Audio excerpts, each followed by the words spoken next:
आइए शुरुआत करने जा रहा हूं आज की पहली बड़ी खबर के साथ। और पहली बड़ी खबर, एक तरफ जंग है और दूसरी तरफ जंग का असर है। तो आपको बताऊं, इस असर के बीच मोदी लाए हैं हॉर्मूज से जहाज निकालकर। जब दुनिया के देश तेल और गैस को लेकर परेशान हैं और जब मिसाइल एक के पीछे एक दागी जा रही है, ईरान ने अगला फेज, जो अगला चरण है मिसाइल दागने का, वो शुरू कर दिया है।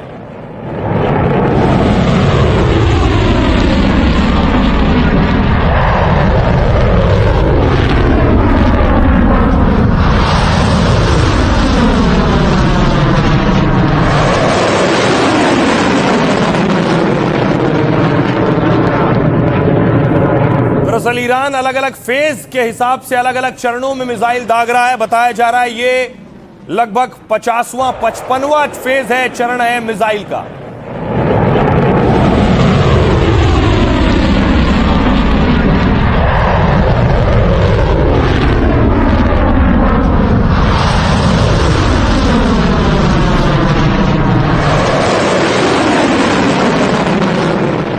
एक तरफ ईरान मिसाइल दाग रहा है, भारत में एलपीजी और गैस सिलेंडर को लेकर प्रदर्शन हो रहा है। ममता बनर्जी ने विरोध प्रदर्शन किया है।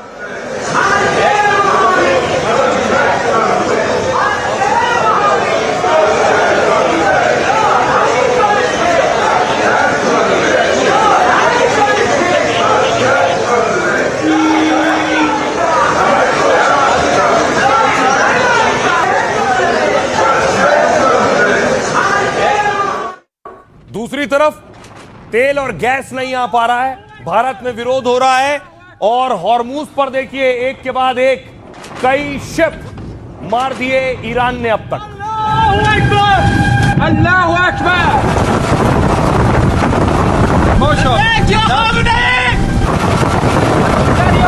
आपको बताऊं, ये वही रास्ता है जहां से तेल के जहाज निकल पा रहे हैं, नहीं पा रहे हैं, जिन पर धमाके हो रहे हैं।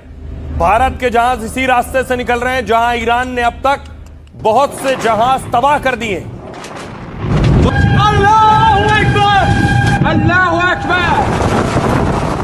दूसरी तरफ देखिए, कांग्रेस पार्टी ने प्रदर्शन किया तेल और गैस को लेकर कि भारत में तेल और गैस की दिक्कत हो रही है।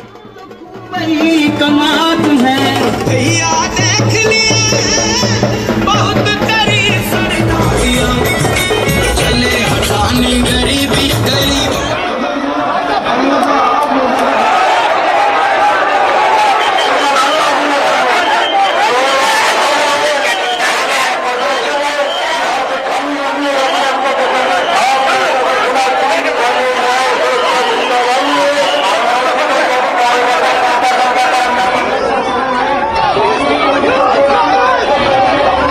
लेकिन इन सारे विरोध प्रदर्शन के बीच भारत के लिए अच्छी खबर आई, जब भारत का पहला जहाज तेल का पोर्ट पर पहुंचा। ये शिलोंग जहाज है। सोचिए, जब दुनिया के जहाज नहीं निकल पा रहे हैं तेल और गैस लेकर, भारत का जहाज वहां से निकलकर मुंबई के पोर्ट पहुंचा। ये पहला जहाज था शिलोंग जो पहुंचा।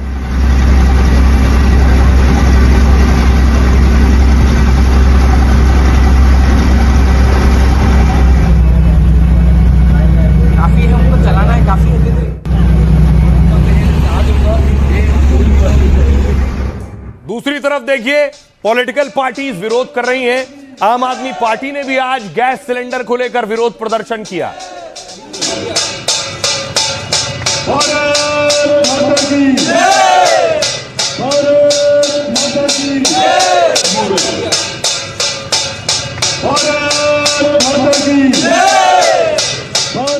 तो पॉलिटिकल पार्टीज का काम है विरोध करना, लेकिन उस बीच देखिए अच्छी खबर क्या आई कि भारत का एक और जहाज गैस लेकर हॉर्मूज से निकल कर आया है।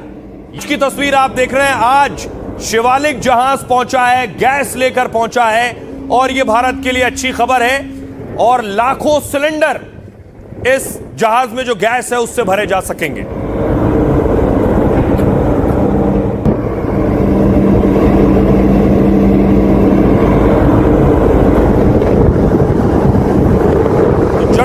जहां गोले दग रहे हैं, मिसाइल और ड्रोन दागे जा रहे हैं, वहां भारत का जहाज आया है। दूसरी तरफ आज अखिलेश यादव और संजय सिंह एलपीजी सिलेंडर के साथ प्रोटेस्ट कर रहे थे पार्लियामेंट पे।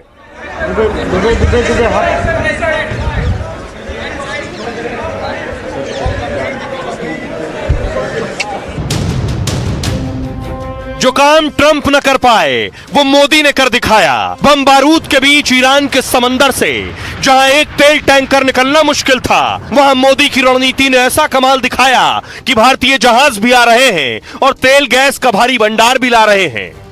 जो विपक्ष गैस संकट को लेकर तरह तरह के दावे कर रहा है और सड़क से लेकर संसद तक विरोध और हंगामा कर रहा है, उसे ये मोदी और उनके प्लान का जवाब है।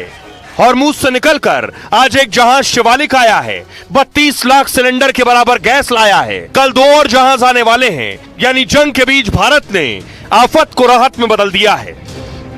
अगर सरकार को ये पता था कि एलपीजी इंपोर्ट्स संकट में पड़ेगा तो अल्टरनेटिव अरेंजमेंट क्यों नहीं किए गए?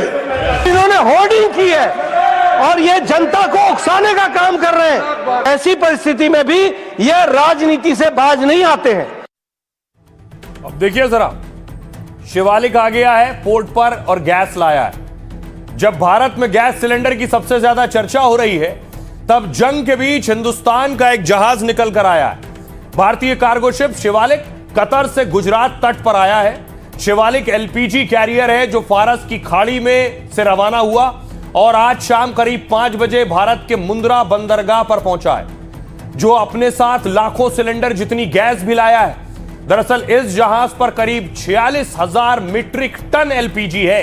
अगर इसे किलो में कन्वर्ट करें तो यह 4 करोड़ 60 लाख किलो होगा और हमारे घरों में गैस सिलेंडर तकरीबन 14 किलो का आता है, यानी जहाज पर करीब 32 लाख घरेलू सिलेंडर के बराबर गैस है, यानी 32 लाख सिलेंडर का काम हो गया।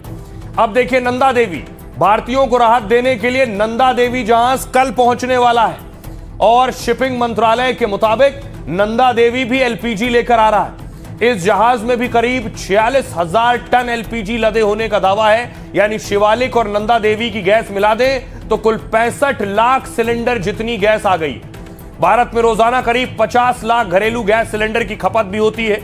अब जगलाट की गैस ही नहीं, कच्चा तेल लेकर भी भारत का जहाज जगलाट की आ रहा है। करीब 81,000 टन कच्चा तेल लेकर भारत की ओर आ रहा है। इस जहाज के भी कल गुजरात के मुंद्रा पहुंचने की उम्मीद है और जंग के बीच हॉर्मुज से भारत के जहाज को का आना बहुत बड़ी कूटनीतिक जीत भी है।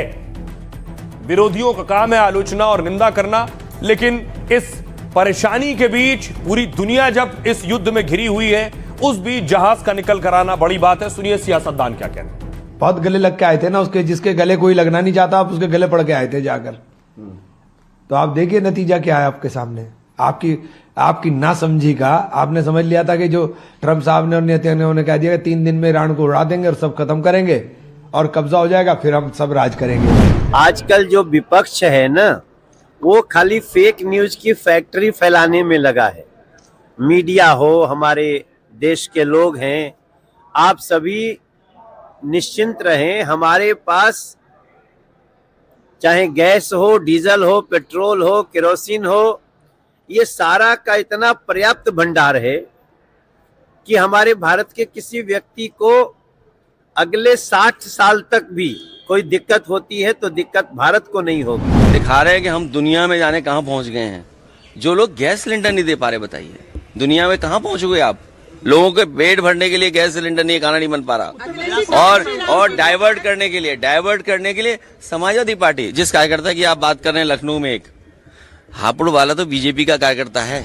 अखिलेश यादव जैसे ही लोग हैं जो पैनिक बुकिंग कराते हैं। अब कांग्रेस वाले नाटक कर रहे हैं कि एलपीजी की कमी है। भाई जब प्रधानमंत्री जी ने, जो ऑयल मिनिस्टर ने कह दिया गैस की कोई कमी नहीं है, पैनिक बुकिंग नहीं होनी चाहिए साहब। पूरे देश में अभी किल्लत बढ़ गई है और ये हकीकत है कि हर जगह जो स्टॉक्स थे वो कम हो गए हैं, कई जगह कालाबाजारी भी हो रही है और ये जो कमी है ये व्यवहारिक है, क्योंकि दुनिया में जो आज हालात बने हैं इस युद्ध के बाद, वो होना स्वाभाविक था।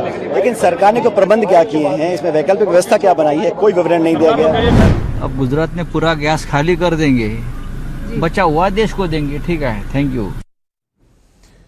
लेकिन इस आपदा के बीच कुछ लोग ऐसे हैं जो आपदा में भी अवसर खोजते हैं। यानी अगर एलपीजी मुश्किल से मिल रहा है तो देखिए क्या कर रहे हैं। खोरी, दिल्ली पुलिस ने छापा मारकर ये सारे सिलेंडर बरामद किए हैं जिन्होंने आपदा में अवसर खोजा था।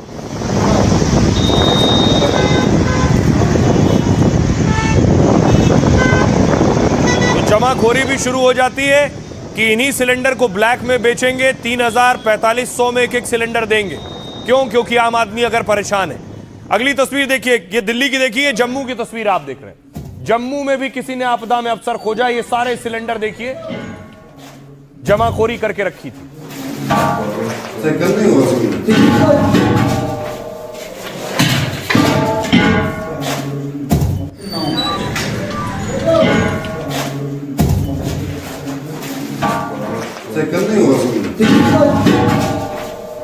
और पुलिस ने रेड की। रेड के बाद यह खजाना मिला है। अब देखिए सरकार ने नई गाइडलाइंस भी जारी कर दी है। नई गाइडलाइंस में देश में गैस संकट को लेकर सरकार ने ताबड़तोड़ कार्रवाई की है। सरकार ने गैस सप्लाई से जुड़े कई नियमों को बदला है। पाइपलाइन कनेक्शन वाले उपभोक्ताओं पर बड़ा बदलाव किया गया है। पीएनजी कनेक्शन वालों के लिए एलपीजी सिलेंडर की सप्लाई बंद कर दी गई, यानी जिनके पास पाइपलाइन कनेक्शन है उन्हें सिलेंडर नहीं मिलेगा। पीएनजी उपभोक्ताओं को पुराने सिलेंडर तुरंत जमा कराने के आदेश है। अगर ऐसा नहीं किया गया तो सरकार ने कार्रवाई की चेतावनी दी। सरकार के इस आदेश का मकसद है जरूरतमंदों तक गैस पहुंचाना। एलपीजी सिलेंडर से जुड़े कई नियमों को सरकार ने बदल दिया है। शहरी इलाकों के लिए 25 दिनों बाद बुकिंग के आदेश जारी हुए हैं। साथ ही ग्रामीण इलाकों में अब सिलेंडर 45 दिन बाद बुक किया जा सकेगा। फर्जीवाड़ा रोकने के लिए बिना ओटीपी के सिलेंडर डिलीवरी बंद कर दी गई है। सरकार ने गैस सिलेंडर पर ईसीए एक्ट लागू कर दिया है। इसका उद्देश्य आम लोगों तक जरूरी चीजों की सप्लाई सुनिश्चित करना है और उनकी कीमतों को नियंत्रित बनाए रखना है। इस ईसीए एक्ट के उल्लंघन पर 7 साल की जेल और जुर्माने का प्रावधान है। यानी एक्ट लागू होने पर कोई जमाखोरी करे तो 7 साल जेल हो सकती है। साथ ही प्रशासन अवैध रूप से जमा स्टॉक को भी जब्त कर सकता है। तो सरकार लगातार इस पर नजर भी बनाए हुए है, एक्शन भी ले रही है।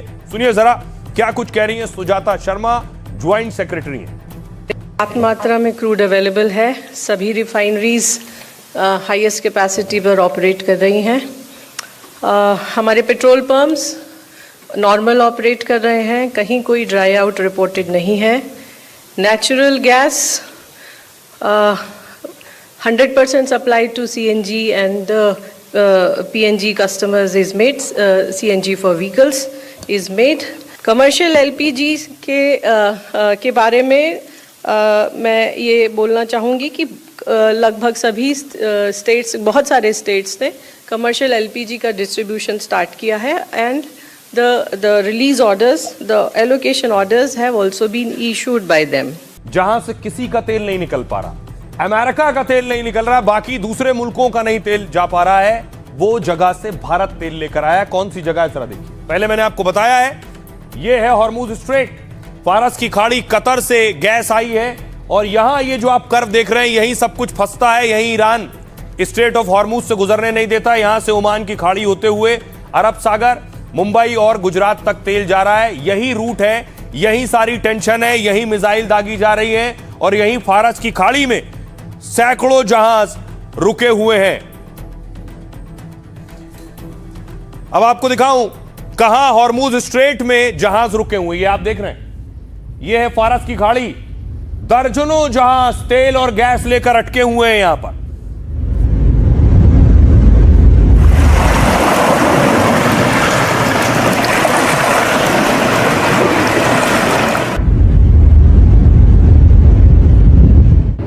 इसलिए ट्रंप क्या चाह रहे हैं? ट्रंप चाह रहे हैं कि इस जगह से बाकी जहाज भी निकल सके। इसलिए इस समंदर में भी ट्रंप जंग करने को तैयार है। उन्होंने देखिए वॉरशिप्स भेज दिए हैं और अपने मरीन कमांडो भी भेज दिए हैं बाकायदा हॉर्मुज स्ट्रेट के समंदर में।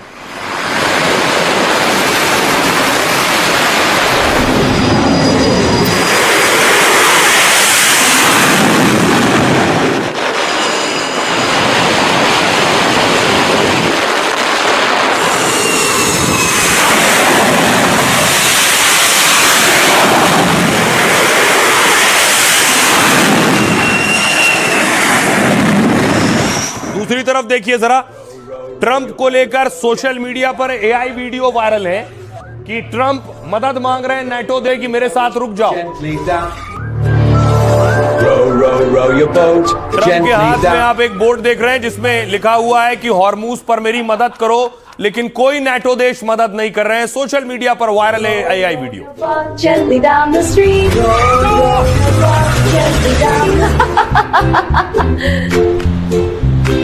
Come on, stop. I know how it feel to wake up, fucked up, pockets broken, hell of Why nobody helps me to open Hormuz? अब देखिए जरा हॉर्मूज पर क्या हो रहा है। ट्रंप चाह रहे हैं कि इस जगह से उनके जहाज निकल कर जा पाएं। दावा है दुनिया के जहाजों के लिए हॉर्मूज स्ट्रेट खोल दिया गया है, लेकिन अमेरिका और इजराइल के लिए जहाजों के लिए इनके हॉर्मूज स्ट्रेट बंद है और उस पर हमला हो रहा है। ईरानी विदेश मंत्री ने अमेरिकी मीडिया को इंटरव्यू में कहा है, अब्बास अराक्ची बोले हॉर्मूज स्ट्रेट पूरी तरह बंद नहीं है। उन्होंने कहा अमेरिका यह दिखाने की कोशिश कर रहा है कि ईरान ने अंतर्राष्ट्रीय समुद्री मार्ग को बंद कर दिया है, ताकि सबको यह लगे कि ईरान पूरी दुनिया के खिलाफ खड़ा हुआ है। वो केवल अमेरिकी और इजरायली जहाजों के लिए बंद है। अराक्ची ने कहा है कि ईरान पड़ोसी या पूरी दुनिया से युद्ध नहीं चाहता है। यह दावा गलत है कि ईरान सबके खिलाफ लड़ाई कर रहा है। दरअसल हॉर्मूज स्ट्रेट से दुनिया का 20% तेल गैस निकलता है, लेकिन ईरान की IRGC फोर्स हॉर्मूज स्ट्रेट पर हमलावर है। वहां से गुजरने वाले कई जहाजों को लगातार निशाना बना रही है। इसलिए सोचिए, ट्रंप चाहते हैं कि नेटो देश अमेरिका की मदद करें और हॉर्मूज में जहाजों को सुरक्षा देने के लिए ये लोग अपने अपने वॉरशिप भी भेज दें यहां। ट्रंप ने कहा जो हॉर्मूज से फायदा उठाते हैं वो भी मदद करें, लेकिन ब्रिटेन, फ्रांस, दक्षिण कोरिया, जापान, जर्मनी, ग्रीस ने मना कर दिया, जिसके बाद ट्रंप ने कहा नेटो का भविष्य बदतर हो जाएगा। मुझे लगता है यह नेटो के भविष्य के लिए बहुत बुरा होगा। ब्रिटेन ने कहा हम मिडिल ईस्ट के युद्ध में नहीं उतरेंगे।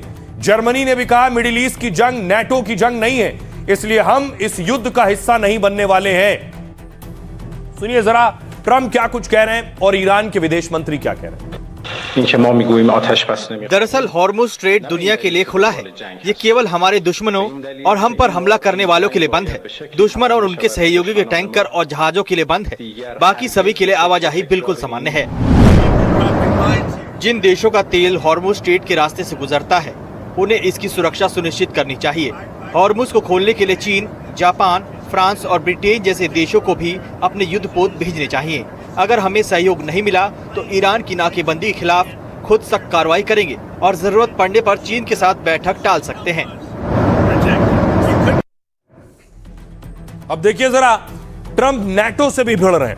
ट्रंप नेटो को कह रहे हैं कि आप बर्बाद हो जाओगे अगर आपने मेरी मदद या इस हालात में मदद नहीं की। तो क्या नेटो से लड़ने की स्थिति में है अमेरिका? दोनों की ताकत देखिए, क्या है ताकत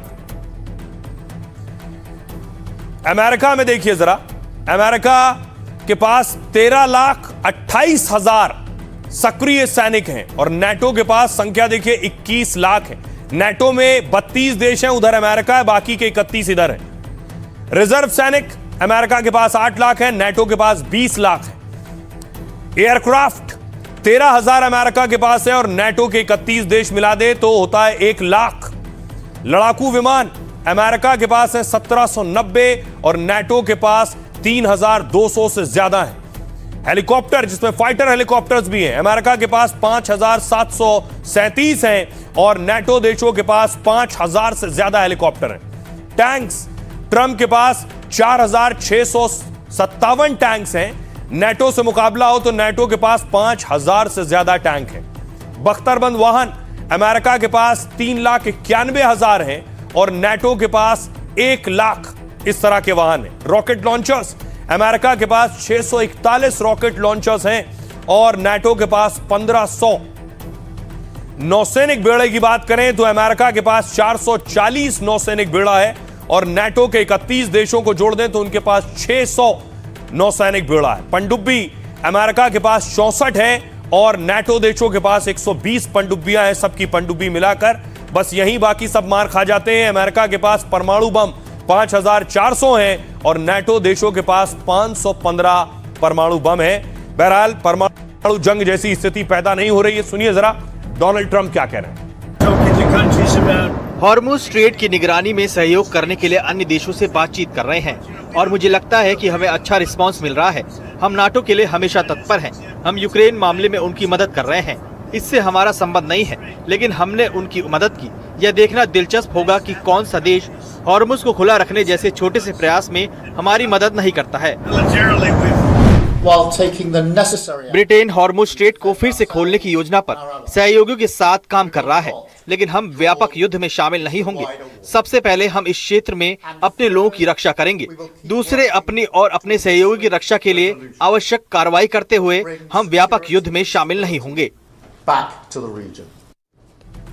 अब देखिए जरा बड़ी चीज, सिचुएशन ये है, हालत ये है कि हॉर्मुज से जहाज नहीं गुजर रहे हैं। वो रास्ता है जहां सामान भेजा जाता है सऊदी अरब, कतर, यूएई, और यानी माल रुका हुआ है, उधर से आने का भी और इधर से जाने का भी। तेल और गैस तो आ रहा है, इसलिए बहुत से कारोबारी और व्यापारी भी परेशान हैं। उनके लिए भारत सरकार एक नया कदम उठाने जा रही है। क्या होगा देखिए जरा। ईरान युद्ध का भारत के निर्यात और आयात पर भी असर पड़ रहा है।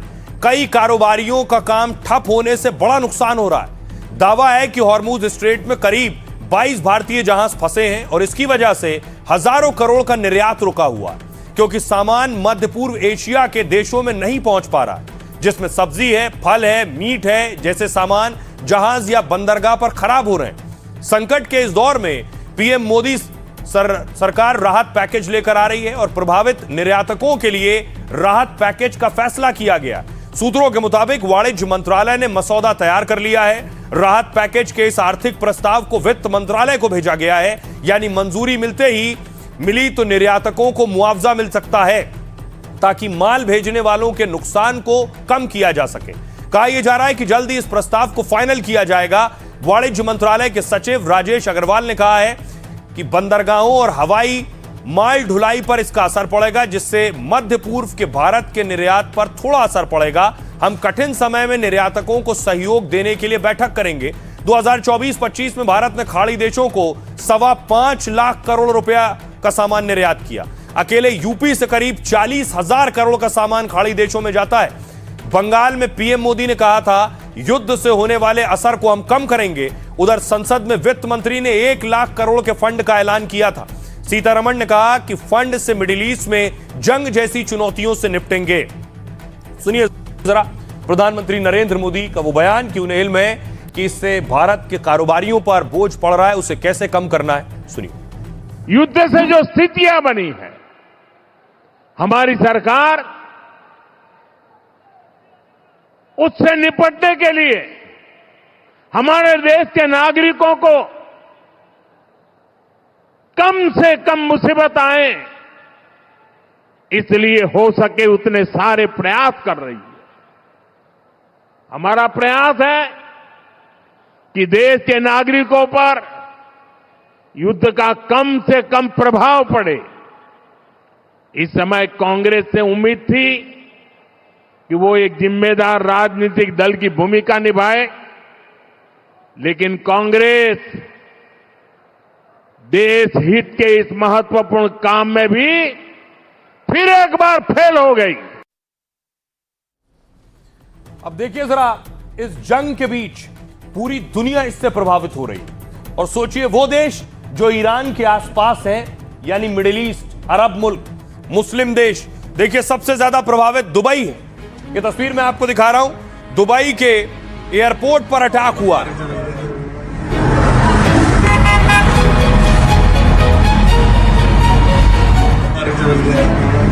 दुबई, ये जो तस्वीर आप देख रहे हैं, दुबई एयरपोर्ट का फ्यूल डिपो है जिस पर अटैक हुआ है।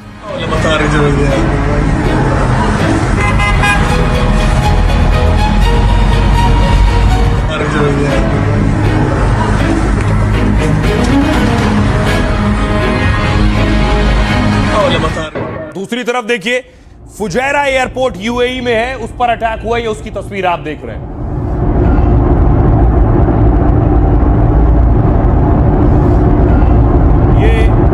ये फुजैरा बंदरगाह है, फुजैरा पोर्ट जिस पर अटैक हुआ है, और यहां भी ऑयल डिपो था जिस पर अटैक हुआ है। इसकी सैटेलाइट तस्वीरें आई हैं, वो मैं आपको दिखाऊं। ये है सैटेलाइट तस्वीरें, डिपो की तस्वीर आप देख रहे हैं, जहां पर हमले के बाद क्षतिग्रस्त हिस्सा दिखाई दे रहा है आपको। अब सबसे ज्यादा प्रभावित ईरान के पड़ोसी मुल्क हैं, यानी अरब देश। देखिए जरा हालात क्या हैं, क्या क्या रद्द हो गया है और जंग का असर क्या हो रहा है। फॉर्मूला 1 रेस रद्द हो गई है। जंग के कारण फॉर्मूला 1 की रेस को कैंसिल कर दिया गया है। बहरीन और सऊदी अरब में यह रेस अप्रैल में होने वाली थी। सुरक्षा चिंताओं को देखते हुए यह फैसला किया गया है। बहरीन में यह रेस 12 अप्रैल और सऊदी में 19 अप्रैल को थी। फॉर्मूला 1 ने बयान में कहा है कि कई विकल्पों पर विचार किया जा रहा है, लेकिन तय हुआ है कि इनकी जगह कोई दूसरी रेस नहीं रखी जाएगी। अगली तरफ देखिए, बाइक रेस भी टाल दी गई है। जंग के चलते कतर में होने वाली बाइक रेस कैंसिल हो गई है। फिलहाल तनाव की वजह से बाइक रेस कतर ग्रां प्री को टाल दिया गया है। मोटरसाइकिल रेसिंग चैंपियनशिप मोटो जीपी ने बताया है कि अप्रैल में होने वाली रेस अब 8 नवंबर को कराई जाएगी।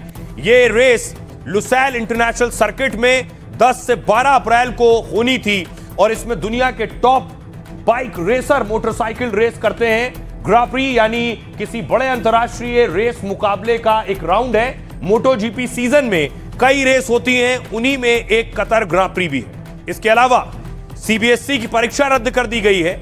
सीबीएसई ने मिडिल ईस्ट में 12वीं की परीक्षाएं रद्द कर दी हैं। भारत के central board of secondary education ने जंग के चलते कहा है कि 16 मार्च से 10 अप्रैल तक होने वाली सभी परीक्षाएं अब नहीं होंगी। यह फैसला Bahrain, Iran, Kuwait, Oman, Qatar, Saudi Arabia और पढ़ने वाले सीबीएसई छात्रों पर लागू होगा, भारत में नहीं लागू होगा। बोर्ड ने बताया कि जिन परीक्षाओं को पहले स्थगित किया वो भी रद्द हैं। इससे पहले कक्षा 10वीं की परीक्षाएं भी रद्द की जा चुकी हैं।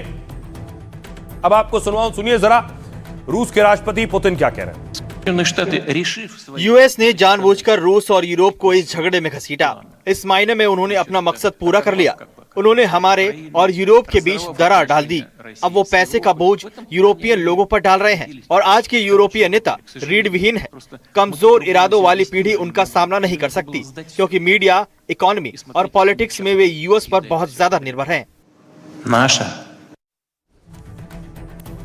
इसका सबसे ज्यादा नुकसान कौन झेल रहा है इन हमलों का? ये जो अरब मुल्क हैं, सबसे ज्यादा नुकसान झेलने वाला है यूएई, और उसमें भी दुबई, क्योंकि दुबई में, यूएई में सबसे ज्यादा हमले हुए हैं ईरान के अब तक।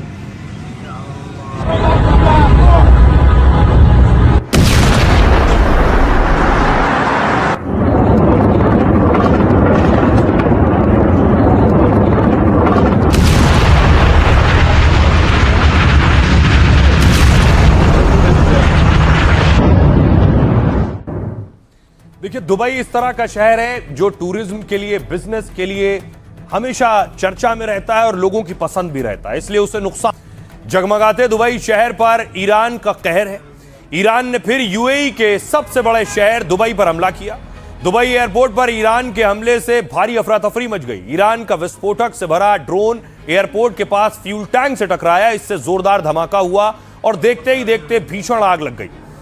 जिस दुबई को सबसे सुरक्षित माना जाता है, वहां घंटों उड़ानें थमी रही। इजराइल अमेरिका से जंग में ईरान बार बार दुबई को टारगेट कर रहा है। अब तक 200 से ज्यादा मिसाइल और 500 से ज्यादा ड्रोन अटैक कर चुका है और दुबई की ऊंची इमारतों से लेकर बाजार, मॉल में दहशत मचा रहा है। जो दुबई मिडिल ईस्ट का सबसे खूबसूरत और महंगा शहर माना जाता है, दुनिया का एक बड़ा व्यापारिक और टूरिज्म सेंटर माना जाता है, जहां बुर्ज खलीफा जैसी दुनिया की सबसे ऊंची इमारत है और जिसे देखने हर साल दुनिया भर से करोड़ों लोग आते हैं। दुबई की नाइट लाइफ और लग्जरी शॉपिंग बहुत मशहूर है।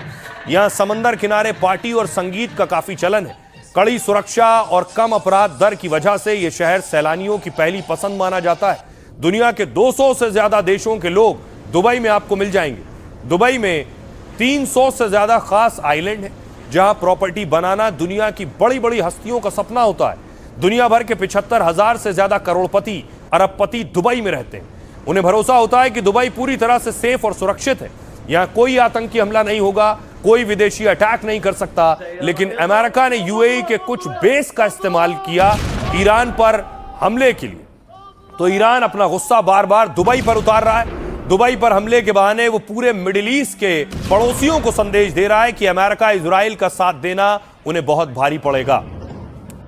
आइए अब आपको सुनवाता हूं, सुनिए जरा विदेश मामलों के जानकार रविंद्र सचदेवा साहब इस पर क्या कह रहे हैं। ईरान के हमले ऐसे चलते रहे तो केवल दुबई ही नहीं, इस पूरे इलाके का हाल बुरा हो जाएगा, फ्यूचर बुरा हो जाएगा। दुबई तो एक एमिरात है, अरब एमिरेट्स में 7 एमिरात है, आबू धाबी भी है, बाकी छोटे हैं चाहे फुजेरा इत्यादि।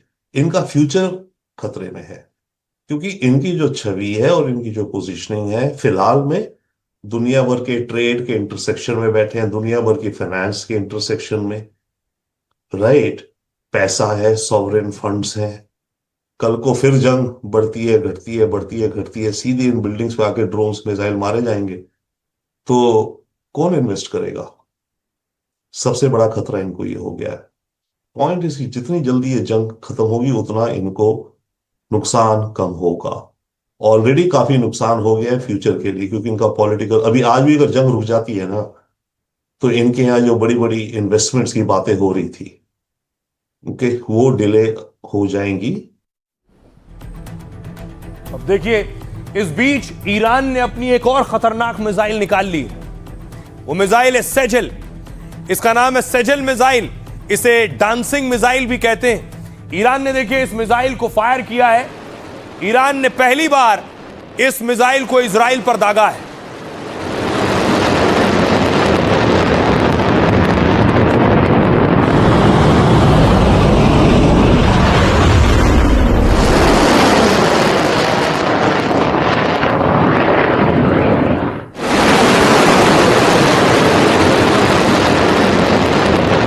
ईरान ने देखिए आज अपनी मिसाइल सिटी भी दिखाई। ईरान कह रहा है अभी हमने अपने बहुत कमजोर हथियार दागे हैं, अभी मजबूत हथियार रखे हुए हैं। ईरान बार बार ये दावा।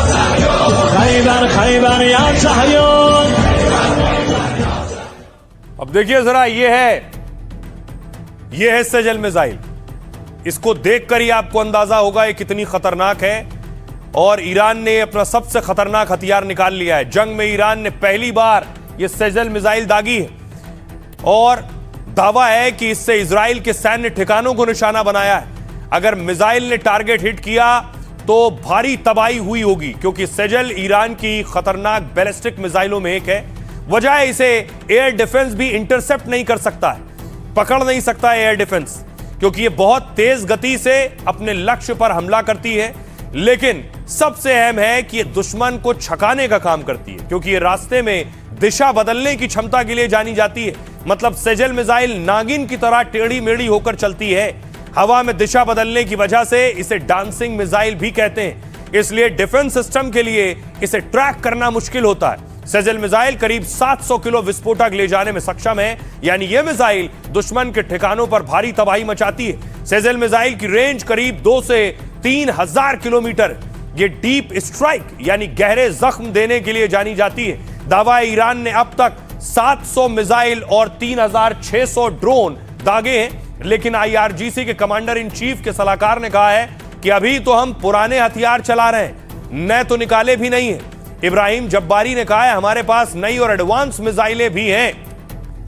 और इन मिसाइल हमलों के दरमियान बार बार ये अटकलें लग रही थी कि नेतन्याहू कहां है। एक वीडियो कल जारी किया नेतन्याहू ने, आज एक और वीडियो नेतन्याहू का सामने आया जिसमें लोगों के बीच से नेतन्याहू और बातचीत कर रहे थे और इसी बहाने ये भी बताने की कोशिश कि उन्हें कुछ नहीं हुआ है, वो पूरी तरह से ठीक है। אתה זוכר? קוראים לו גיא. זה היה במטוס. מרחב מוגן ושיר. אבל תמיד להיות ליד מרחב מוגן, וגם פה שמש. טוב, גם לה מגיע קצת. זוכר את זה. אתה זוכר? קוראים לו גיא. זה היה במטוס. מרחב מוגן ושיר. אבל תמיד להיות ליד מרחב מוגן, וגם פה שמש. आइए अब आपको सुनवाता हूं ईरानी कमांडर क्या कुछ कह रहा है। ईरान ने दुश्मन के 200 से ज्यादा रणनीतिक ठिकानों पर हमला किया है। हमने अमेरिका के 4 थार्ड मिसाइल डिफेंस सिस्टम नष्ट कर दिए। युद्ध से दुश्मन को लगभग $1.5 बिलियन का रोज का नुकसान हो रहा है। हमने 18 जहाजों, तेल टैंकरों को भी निशाना बनाया और दिखा दिया कि हम हर हमले का जवाब दे सकते हैं और अमेरिका इजराइल को झुकने पर मजबूर कर सकते हैं। तो जंग में हमला और वार एक तरफ से नहीं हो रहा है। इजराइल और अमेरिका के हमले में देखिए ईरान का हाल क्या है। ये ईरान की सड़क है, इजराइल ने ईरान पर अटैक किया है बीच सड़क।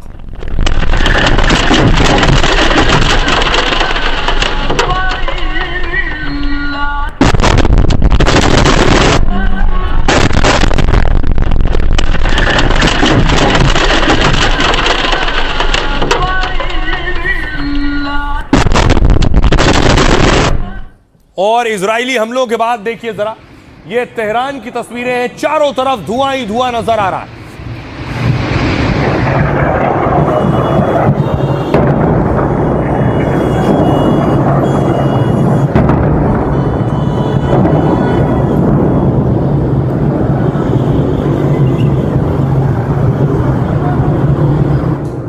तो नुकसान सिर्फ इजराइल का नहीं, ईरान में भी हो रहा है। ये ईरान की एक इमारत की तस्वीर देख रहे हैं, पूरी इमारत तबाह बर्बाद हो गई।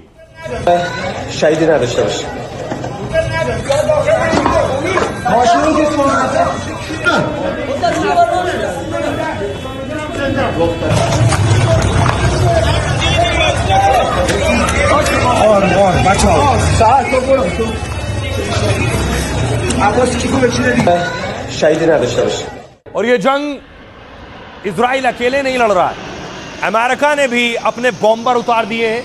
B-1 बॉम्बर, B-2 बॉम्बर, सारे बॉम्बर उतार दिए। ये B-1 बॉम्बर आप देख रहे हैं।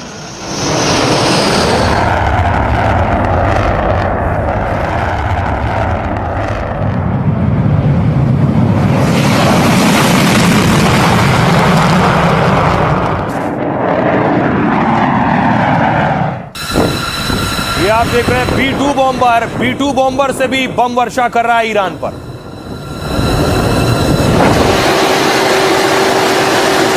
ये आप देख रहे हैं B-52 बॉम्बर भी उतार दिया है अमेरिका ने।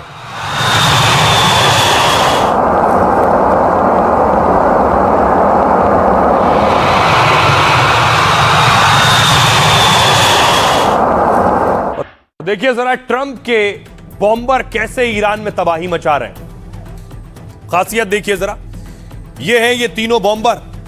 जंग में ट्रंप ने अपने 3 सबसे खतरनाक बम वर्षक विमान उतारे। 12,000 किलोमीटर दूर से ईरान आ रहे हैं, बम गिरा रहे हैं, तबाही मचा रहे हैं। इतनी ताकत है इन बॉम्बर में।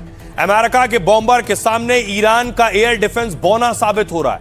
ये देखिए पहला बॉम्बर है B-52, अमेरिका का पुराना लेकिन सबसे भरोसेमंद बॉम्बर है। ये एक बार में करीब 31,000 किलो बम अपने साथ ले जा सकता है। ये क्रूज मिसाइल, परमाणु हथियार और बम सब छोड़ सकता है। इसकी रेंज 14,000 किलोमीटर, यानी बिना रुके ईरान पहुंच सकता है। खार्क और ईरान के मिसाइल लॉन्च सेंटर पर इसी ने हमले किए और इतना मजबूत है कि ईरान की कोई मिसाइल इसे गिरा नहीं सकती। यह है B-1 बॉम्बर, अमेरिकी सेना का सबसे तेज रफ्तार वाला बॉम्बर है B-1। उड़ान के दौरान यह पंखों का आकार भी बदल सकता है और दुश्मन के रडार को चकमा देकर हमले में माहिर है। यह एक बार में 75,000 पाउंड के बंकर बस्टर बम गिरा सकता है, यानी जमीन के अंदर बंकर में छिपे टारगेट को तबाह कर सकता है। B-1 बॉम्बर ने ईरान के मिसाइल ठिकानों पर खतरनाक हमला किया है। B-1 बॉम्बर की रेंज करीब 12,000 किलोमीटर और स्पीड 1500 किलोमीटर प्रति घंटा है। यह है B-2 दुनिया का सबसे महंगा और चुपके से हमला करने वाला बॉम्बर है। एक B-2 बॉम्बर की कीमत 18,000 करोड़ से ज्यादा है। यह रात में बिना आवाज के उड़ता है और सटीक बम गिराता है। सिर्फ B-2 बम वर्षक विमान से बंकर बस्टर बम गिराया जा सकता है, जो बंकर या बुलेट प्रूफ सुरंग तक को उड़ाने की क्षमता रखता है। अमेरिका ने ईरान पर सबसे पहले B-2 बॉम्बर से हमला किया। खमनेई और उनके परिवार पर B-2 बॉम्बर से ही अटैक किया गया था। B-2 विमान 18,000 किलो तक का विस्फोटक ले जा सकता है और बिना ईंधन भरे B-2 बॉम्बर की रेंज 11,000 किलोमीटर बताई जाती है, यानी ये दुनिया में किसी भी जगह कुछ ही घंटों में पहुंच सकता है। सुनिए जरा डिफेंस एक्सपर्ट अनुपम तिवारी क्या कह रहे हैं। युद्ध का एक आर्थिक पहलू भी होता है और वो पहलू बहुत ही ज्यादा इंपॉर्टेंट हो जाता है। यही आपको निश्चित करता है कि आप युद्ध किस तरह से लड़ पाएंगे और कितनी देर तक लड़ पाएंगे। ईरान ने एक मास्टर स्ट्रोक खेला है शाहिद ड्रोन का जबरदस्त उपयोग करके। अब ये ड्रोन जो कि 20 से 50,000 $US पर यूनिट के आते हैं, इनको हवा में नष्ट करने के लिए अमेरिका और इजराइल को पैट्रियट और स्टैंडर्ड मिसाइलें इस्तेमाल करनी पड़ती हैं, जिनकी कीमत लाखों डॉलर बैठती है। अब यहां पर आर्थिक पहलू इस तरह सामने आता है कि इन शाहेद ड्रोन का जबरदस्त यूज करके ईरान इजराइल और अमेरिका को थका देना चाहता है, उनके एयर डिफेंस को पूरी तरह से सैचुरेट कर देना चाहता है, और ये रणनीति कामयाब होती हुई दिख भी रही है। तो इजराइल और अमेरिका मिलकर लड़ रहे हैं, लेकिन इजराइल अकेले ईरान से नहीं लड़ रहा। इजराइल ने देखिए लेबनान में ग्राउंड ऑपरेशन शुरू कर दिया है। लेबनान में जमीन पर इजरायली सेना उतर चुकी है।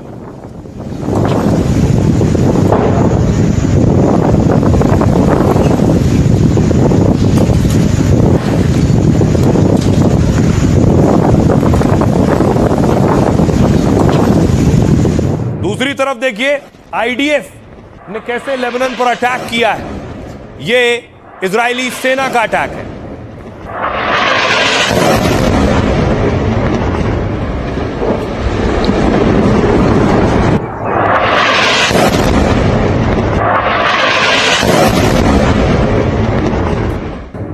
तो अब इजराइल के टारगेट पर लेबनान है, हिजबुल्लाह है और उनके ठिकानों पर वो अटैक कर रहा है, ऐसा वो दावा कर रहा है। बेरूत में देखिए जरा, बेरूत में अटैक किया है इजराइल ने, और उस हमले के बाद की तस्वीरें आप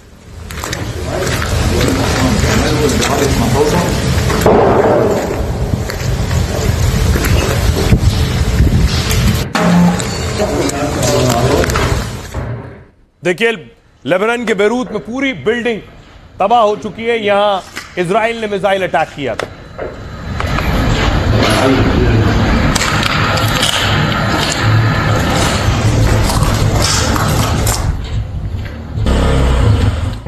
और इजराइल ने ईरान पर एक अटैक किया, और यहां खड़ा था खमनेई का विमान। यह ईरान का एयरपोर्ट है, मेहराबाद एयरपोर्ट। यहां खमनेई का विमान पूरी तरह से जलकर राख हो गया। बहुत खास और अत्याधुनिक विमान था खमनेई का।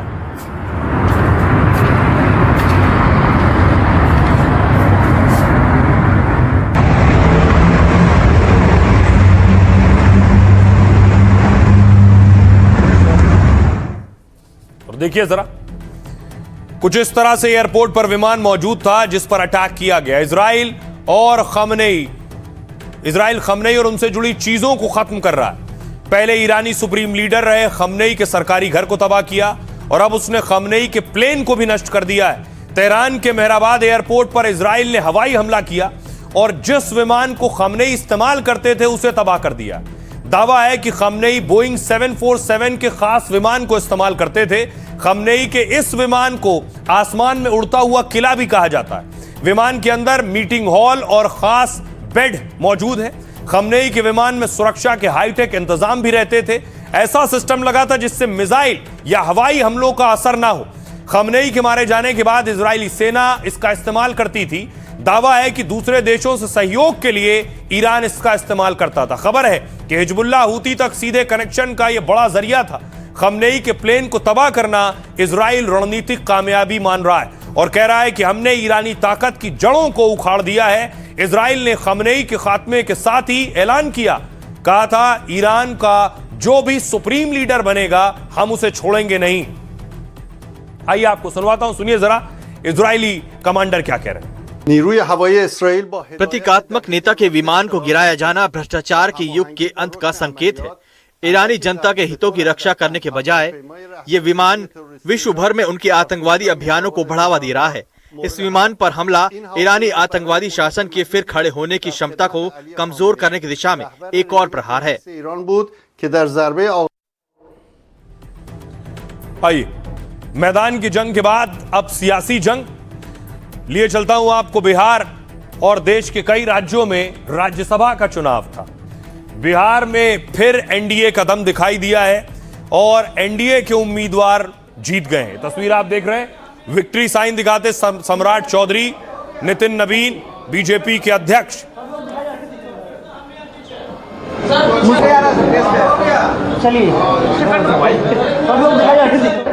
अब देखिए जरा बिहार से कौन कौन राज्यसभा पहुंचा और कैसे क्रॉस वोटिंग हुई। बिहार में राज्यसभा की सभी 5 सीटों पर एनडीए की जीत हुई, यानी एनडीए के खाते में गई। बिहार में 5 राज्यसभा सीटों के लिए 6 उम्मीदवार मैदान में थे, जिसमें 5 एनडीए के उम्मीदवार और 1 महागठबंधन की ओर से। एक उम्मीदवार को जीत के लिए चाहिए थे 41 विधायक, 41 एमएलएज एक सांसद के लिए।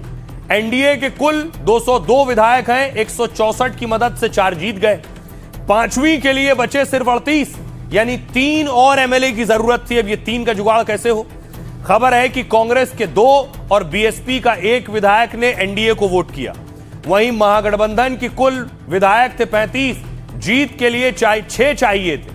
35 में से भी 3 कांग्रेस और आरजेडी के 1 विधायक ने वोट नहीं दिया। अब देखिए कौन कौन विधायक लापता रहे। बताया जाता है फैसल रहमान ढाका पूर्वी चंपारण से वो नहीं पहुंचे, मनोहर प्रसाद मनिहारी कटिहार से और मनोज विश्वास फारबिसगंज अररिया, सुरेंद्र कुशवाहा वाल्मीकि नगर बगहा से।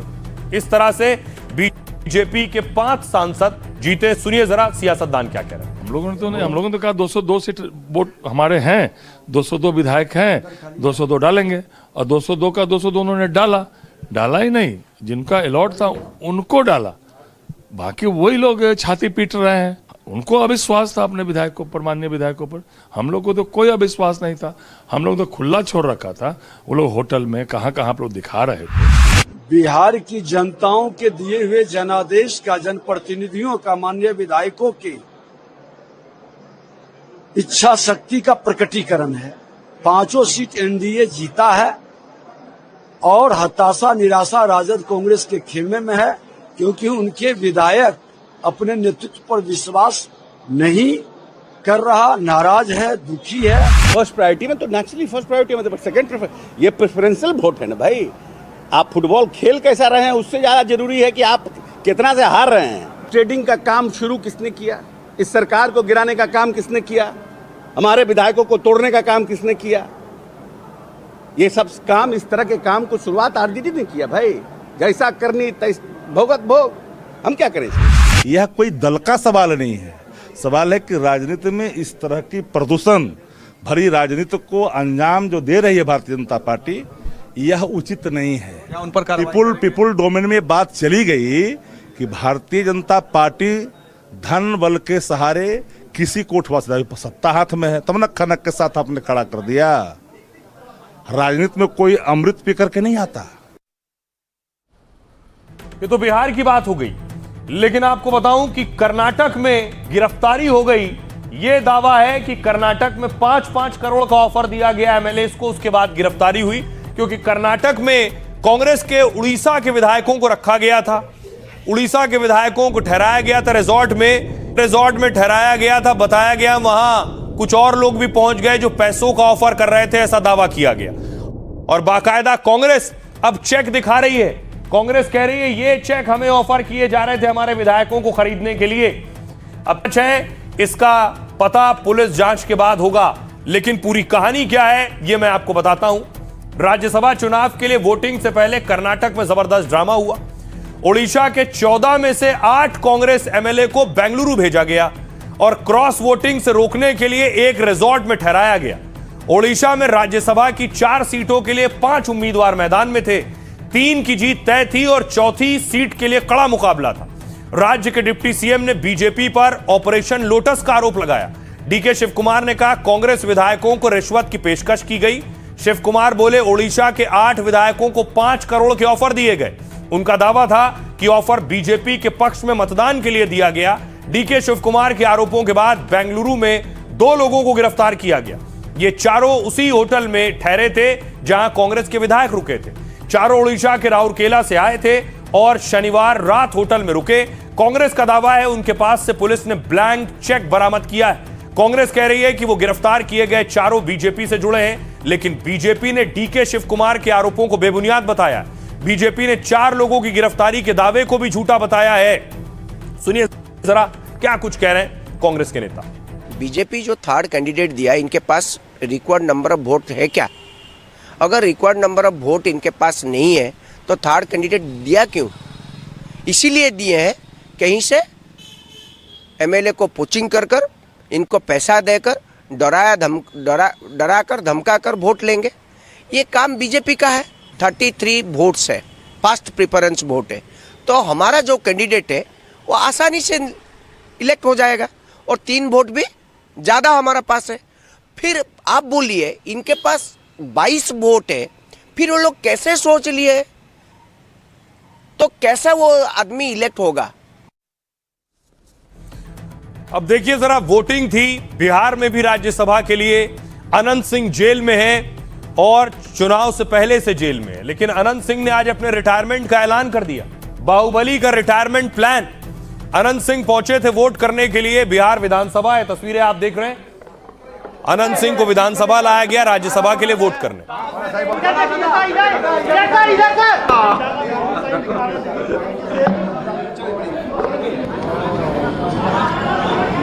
और उसके बाद अनंत सिंह ने वोट किया।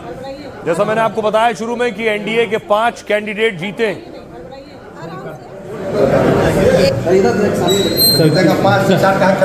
सर कटवा दिखा देते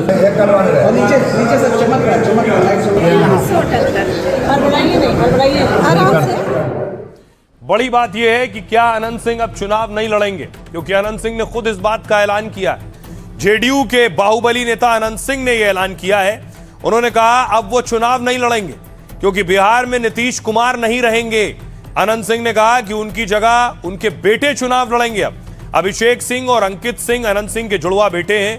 अनंत सिंह जेडीयू विधायक हैं लेकिन अभी जेल में हैं। आज वो राज्यसभा चुनाव में वोट डालने के लिए विधानसभा आए। अनंत सिंह का ऐलान कि उनके सियासी करियर का नया मोड़ है। कहा जा रहा है नीतीश के बेटे की लॉन्चिंग हो रही है, तो अनंत ने भी अपने बेटे की लॉन्चिंग का ऐलान कर दिया है। दरअसल अनंत सिंह जेडीयू के पुराने सदस्यों में से एक हैं। 2005 में उन्होंने पहली बार चुनाव लड़ा। 2010 में अनंत सिंह फिर मोकामा से विधायक बने, लेकिन 2015 चुनाव से पहले उन्होंने जेडीयू छोड़ दी और मोकामा से निर्दलीय चुनाव लड़े और जीत हासिल की। 2020 में अनंत सिंह ने आरजेडी के टिकट पर लड़ा और जीते। 2022 में अवैध हथियार रखने के आरोप में विधायकी गई। 2024 में हाईकोर्ट ने बरी किया तो फिर जेडीयू में लौट आए।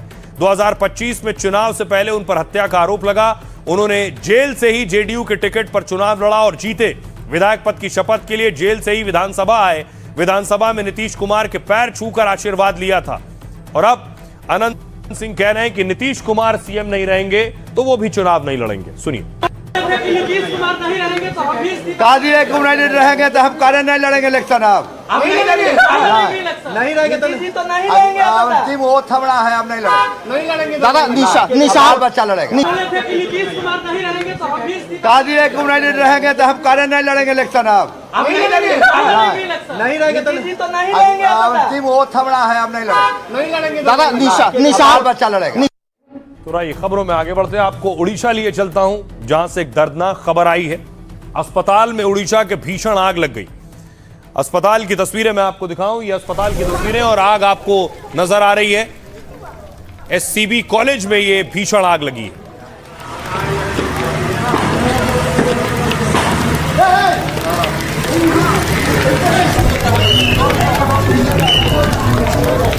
आग लगने के बाद अस्पताल में हड़कंप मच गया और उसके बाद देखिए जो मरीज अंदर भर्ती थे वार्ड में, उन्हें फौरन शिफ्ट किया गया।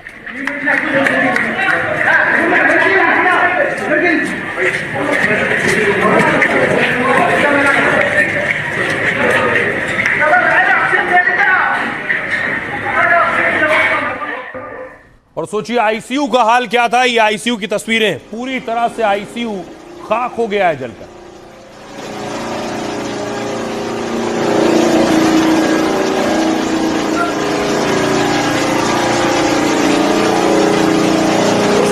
बाद मौके पर देखिए सीएम पहुंचे उड़ीसा के।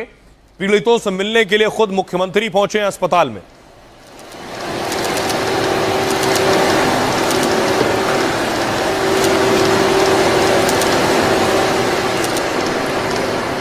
और आपको बताऊं कि आखिर आग लगी कैसे और अस्पताल में कितने लोगों की जान चली गई।